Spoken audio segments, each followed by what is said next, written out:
On a really nuts and bolts level, on a very sort of prosaic level, I mean, let's talk about the difference between TV and film. Obviously, this is it's an episodic work, so I suppose before we get into the tone of the thing, I mean, that idea of the project as something which was always going to have a lot of screen time, and there was going to be an arc, and there was going to be a complexity to it. How did you set about that process, about telling this long story? Well, one thing I would say is the director, John Entwistle, who made the short that kind of got this commission, was that, I mean, if you watch it, it's basically a long film.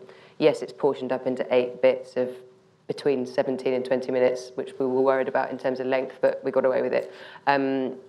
We always treated it like a long feature that we spliced up, which I think is it was quite a helpful way to write it, because even though you have to think of your end of parts and your end of episodes and the hooks, it was essentially a feature-length thing.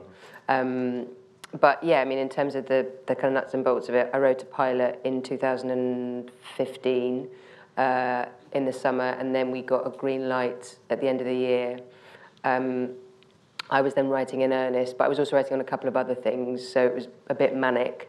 And then I think mercifully, at the time it was, tricky, but we got pushed by 6 months. So we were going to be filming in the summer of 2016. And then I think Channel 4 decided that actually there was no point rushing through. They had lots of other things that they were doing. So I got another 6 months to write, which was a godsend. And looking back, I think the scripts that I would have handed in to film, I don't think they were as good. So I'm now very relieved that we had that extra time. I mean, for people who don't know Charlie's background, you were an actor originally, yeah. I wondered both practically a little bit about that route from acting into writing, and also then how that informs your writing. I suppose particularly with The End of the Fucking World, it feels like something where there is a kind of very real connection between the script and the actors. How much of that is to do with your own background? Well, the route. Do you want to say the route in first? Why not? So I did this. I got very lucky. I got given a job working on Banana, which was Russell T Davies's series that was a companion piece to Cucumber on Channel 4.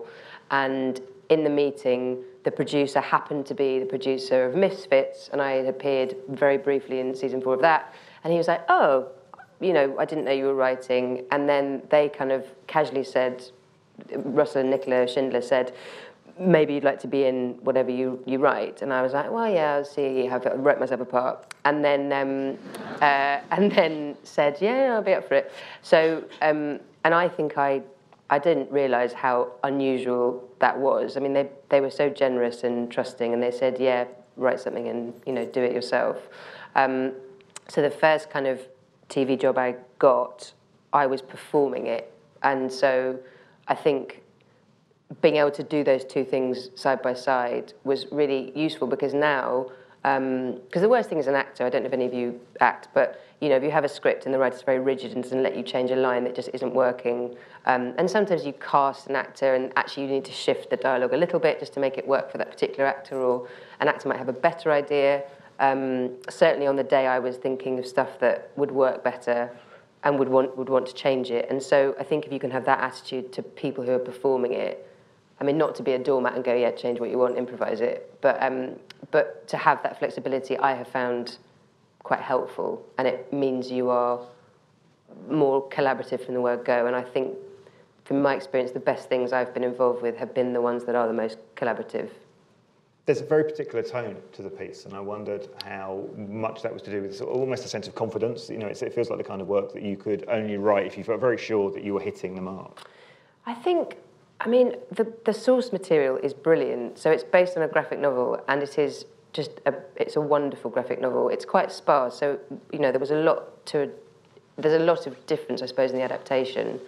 But I think the director, John, had a really strong idea of how he wanted it to look, and we had Justin Brown as our DOP, who was just brilliant, recently Emmy nominated for the show. And so there was a real confidence with how it was going to look, and the source material is kind of confident and unashamedly angry and kind of, but there's a lot of heart there. So I think if you take the essence of that, I felt really safe within those two kind of boundaries, like what I was basing it on and how it was going to be executed. So actually I felt very, very kind of safe in that space, so I could be quite confident, I think.